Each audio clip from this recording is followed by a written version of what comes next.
esta hora saludamos aquí en el estudio de Guayaquil al ministro de Agricultura, al ingeniero Javier Lazo, que le damos la bienvenida. Gracias por acompañarnos. Sí, muchas gracias, muy complacido de poder tener este espacio.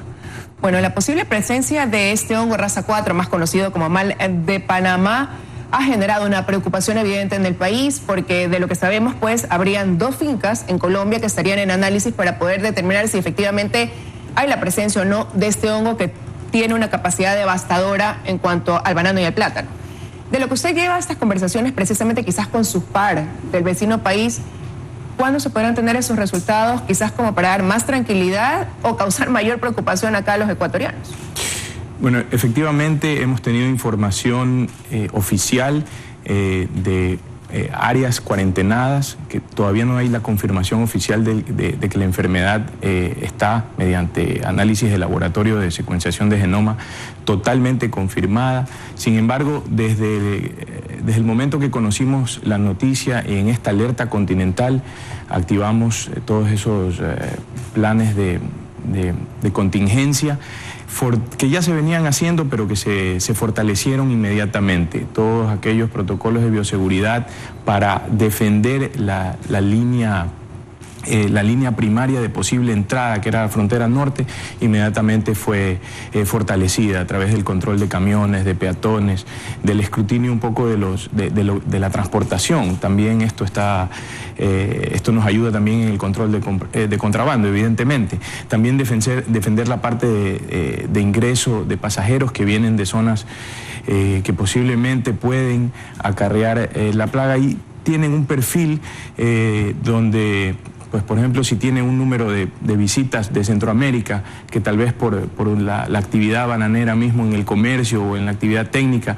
ingresa al país, a través de los escáneres, y ahora la próxima semana con unidades caninas poder hacer un control más efectivo. También los puertos, en general, todos los posibles ingresos de la enfermedad reforzados. Hemos mantenido una comunicación permanente con todas las autoridades de la región, y yo personalmente he hablado con el ministro de Agricultura de Colombia, el doctor Andrés Valencia, para no solo expresar el apoyo y el trabajo en conjunto, porque esto es un problema continental, sino también solicitarle que seamos informados, inmediatamente tengan la información producto de los análisis que nos puedan servir para nosotros ya con mucha claridad poder transmitir. En este momento el primer mensaje ha sido prudencia y calma a todo el sector, que no significa inacción.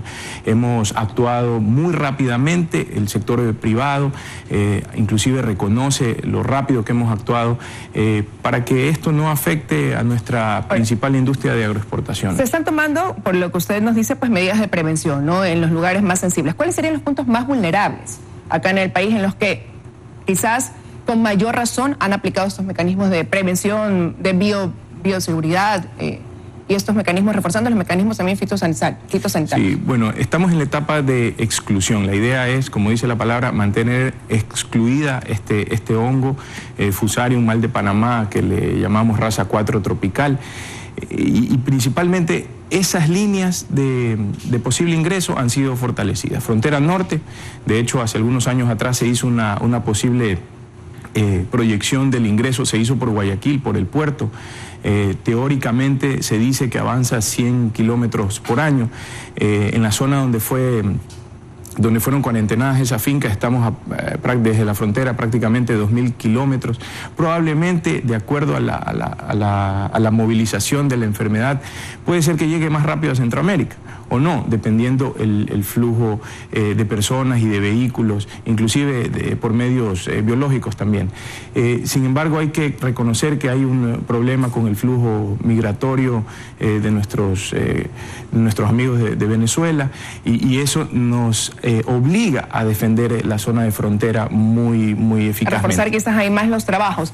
Ahora, esto de aquí, lo que se está haciendo, se está socializando, y se lo pregunto porque el señor presidente de la Asociación de Productores Bananeros, el señor Byron, se me fue ahora el apellido, pero bueno, él decía que hay personas de la cadena productiva que realmente no conocen ni tienen idea de lo que es el mal de Panamá, y que forman parte importante y que podrían pues también ser agentes quizás de contaminación en un momento dado por producto del desconocimiento. Entonces, hasta ¿Hasta qué punto se está llegando con esta capacitación y esta parte de inducción, ¿no?, de preparación en caso de afrontar este tipo de hongo acá en el país?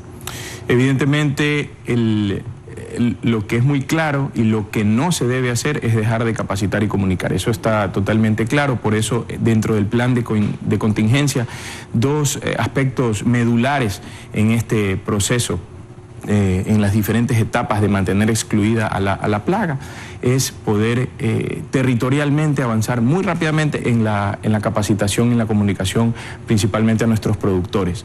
Al final, el productor es quien debe defender su cultivo, debe defender su suelo, su patrimonio familiar y ayudarnos a todos a proteger el patrimonio agrícola ecuatoriano, porque para poder comercializar a diferentes países hay que adoptar sistemas de control sanitario, de controles en bioseguridad que nos permitan mantener no solo a esta enfermedad, sino a otras enfermedades que pueden afectar al cultivo. Entonces, ahora ya no hay que trabajar solo por el cartoncito, sino hay que realmente implementar todas estas prácticas. Esto territorialmente y de forma muy veloz está llegando la información a través de guías de bolsillo, que los productores sepan identificar los primeros síntomas, que puedan comunicarse no solo con las autoridades como Agrocalidad, el Ministerio de Agricultura y Ganadería, como INIAP, sino también con verificadores de calidad, con diferentes actores de esta gran cadena agroalimentaria.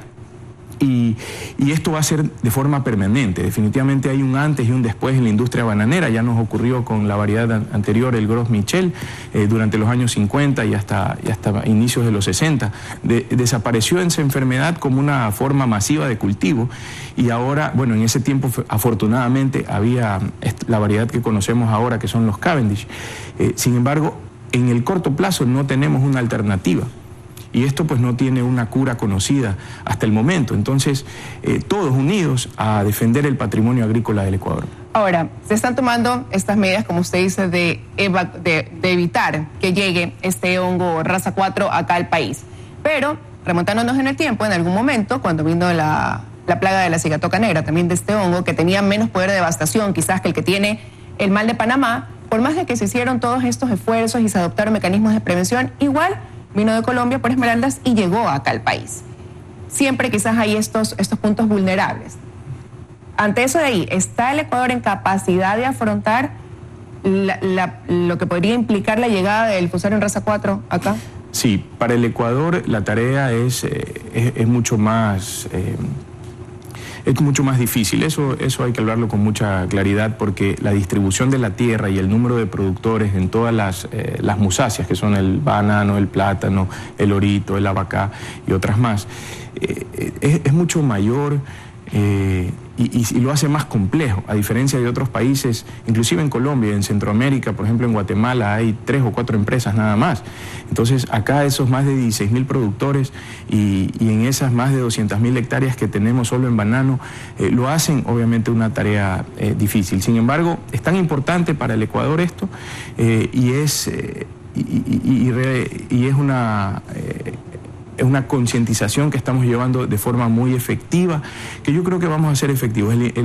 Todo el gobierno está, y en las instituciones que tienen directamente una acción específica, estamos comprometidos con esta defensa sanitaria. Estamos reforzando evidentemente la frontera norte, los puertos y los aeropuertos, inclusive los puertos de cruceristas. Puede venir un turista y se baja con una fruta, pues, y tiene posiblemente un posible riesgo sanitario. En ese sentido, todos esos controles están activados y hemos inmediatamente habilitado la mesa 6 de riesgos de productividad y medios de vida, donde todas las instituciones que tienen esta relación directa tienen su labor. Y también el comité interinstitucional con el sector privado. Aquí hay que dejar claro también que al final es el sector privado el que tiene que tomar un liderazgo articulado con la función, con el Estado, con la función pública, en este caso con nuestra cartera de Estado. Ahora, pero también debería ser quizás un trabajo a nivel de la región. Se ha dicho que el Ecuador tiene la mayor cantidad de laboratorios de análisis para el Fusarium raza 4 de la región, y partiendo de ese punto quizás podría ser que el país lidere una especie de estrategia a aplicar ya no solamente internamente, sino algo que pueda llevar a una protección o a una cadena de prevención integral? Bueno, ya el Ecuador lo viene haciendo. Hace algunos años todo ese plan de contingencia continental se discutió aquí en el Ecuador y de las primeras cosas que hemos hecho es mantener un contacto fluido con OIRSA, que es el Organismo Internacional Regional de Sanidad Agropecuaria, y ya hay una invitación a los diferentes ministros y a las autoridades sanitarias para discutir en Quito todo lo que conlleva enfrentar continentalmente este problema. ¿Cuál ha sido la respuesta positiva? La respuesta es muy positiva, tenemos apoyo inclusive de la comunidad andina y ojalá en los próximos 15 días podamos tener esta discusión muy amplia, homologar nuestros protocolos, verificar que eso está totalmente activado, comprometernos a la unión de toda la región. Se ha dicho que la próxima semana llegaría un grupo especializado también para seguir colaborando con estas medidas que el Ecuador está adoptando. Básicamente, ¿qué viene a hacer ese grupo? ¿Cuándo llegarían? Efectivamente, como parte del fortalecimiento de este plan de contingencia, hemos solicitado a OIRSA, este organismo sanitario centroamericano, que nos apoye con lo que llaman ellos el Comando Raza 4. Nosotros tenemos también técnicos tanto en agrocalidad como en INIAP que han sido entrenados en una especie de comando y ahora se va a fortalecer. A ellos mismos le hemos solicitado las unidades caninas para tener mayor hegemonía en este escrutinio que se hace a pasajeros y en la zona de frontera norte. Estamos articuladamente trabajando junto con Agrocalidad en la revisión de los pasajeros y muchas otras cosas que hemos venido fortaleciendo, no en este preciso momento, sino de algunos meses atrás.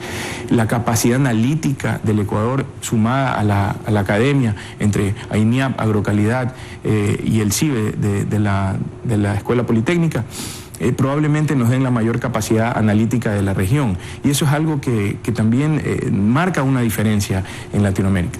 Bueno, yo creo que ya para concluir no podríamos dejar de analizar el otro escenario, el que sería realmente el que no quisiéramos que pasara, y es que este hongo llegara acá, el Raza 4. De ser así, ¿cuáles serían las secuelas que podría dejar su paso por el país? Bueno, esa sería la etapa de supresión y erradicación. Mientras más comprometidos estén los agricultores y mientras más exitosos seamos identificando los primeros síntomas y haciendo una cuarentena de esos predios, podremos realmente ser efectivos. En otros países esto existe, y con el caso de Australia, de Filipinas... Pero cuando llega una plantación la afectación es total. Sí, pero empieza, digamos, por un primer punto. Ahí es donde tenemos que ser muy exitosos en la primera identificación, en la reconfirmación de que el hongo está ahí también, para no causar tampoco un desorden. Sin embargo, hay otros países que lo tienen. Y, por ejemplo, Filipinas sigue siendo el segundo país exportador de banano y tiene el problema. Australia ha sido muy exitoso. Nuestros protocolos, inclusive con Australia, están comparados, están estandarizados, están homologados. Y la buena noticia es que realmente el Ecuador está haciendo muy bien las cosas en este sentido. En esos países, como usted dice, lo que ha funcionado es esa cuarentena, el no permitir que salga quizás de ese lamentable foco donde está el mal de Panamá, ¿no? Pero hablando de cifras, sí valdría la pena actualizar también, ministro, ¿cuántas personas hoy por hoy en el Ecuador se dedican a la actividad, a toda esta cadena productora de banano, y cuánto significa también en dinero la exportación de esta fruta? Sí, es indudable que la industria bananera, platanera, ahoritera es muy importante para la economía nacional. Estamos hablando de más de 3.000 millones en valor de exportaciones anuales. 17% de la población económicamente activa, algo más de 2,5 millones de personas dependen de forma directa e indirecta de esta actividad, así que es un problema nacional. Por eso yo creo que la preocupación, ¿no?, por el importante aporte que hace también a la economía del país, la cantidad de gente que está detrás de la producción del banano y del plátano, del orito, como usted ya lo mencionaba, y por eso hay una preocupación latente. Esperamos que las medidas que se están ejecutando sean las eficientes para evitar tener la presencia del mal de Panamá acá, y si llegara, pues tratar de, como usted dice, que se focalice y que esto no permita la expansión del Fusarium en Raza 4. Quiero agradecerle su presencia acá, ministro, esta mañana. Muchas gracias. El último mensaje: unión calma y sobre todo acción, y eso es lo que estamos haciendo junto con los productores. Bueno, y aclarar una vez más, ¿no?, que no tenemos la presencia acá del Raza 4, sino que las alertas están generadas hasta una posibilidad que todavía no ha sido confirmada en Colombia debido a la cercanía con el vecino país. Así es. Muchas gracias. Muchísimas gracias por haber estado acá. Con eso de aquí, amigos, ya me estoy despidiendo, deseándoles que tengan un buen día en este